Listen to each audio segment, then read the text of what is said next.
E passiamo al comune di Mendatica col sindaco Piero Perassa. Buonasera sindaco.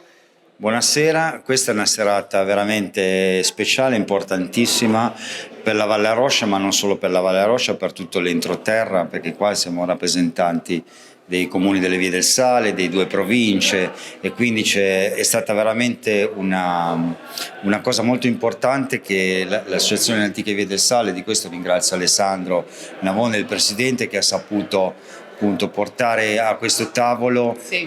tutta questo un po' di amministratori e di stakeholder del territorio per parlare dello sviluppo di questo territorio che finalmente si ringrazia anche Regione Liguria per il supporto importante che darà per promuoverci al di fuori dei nostri territori. Un fil rouge chiaramente, perché l'entroterra a volte viene un po' dimenticato, vero sindaco? Però quante cose belle ci sono da vedere e abbiamo proprio oggi parlato di marketing territoriale anche con l'agenzia, grazie all'agenzia in Liguria e a Regione Liguria Sì. e alle Antiche Vie del Sale, quindi Sì, credo sì. che per voi sia assolutamente un fiore all'occhiello. No, questo. infatti assolutamente questo è importantissimo il supporto che ci dà Sì. Regione con l'agenzia in Liguria, perché comunque le opportunità, le particolarità, le eccellenze che hanno comunque il nostro entroterra e la nostra montagna comunque sono importantissime e a volte sì, c'è sempre stata questa difficoltà di collegare la costa con l'entroterra.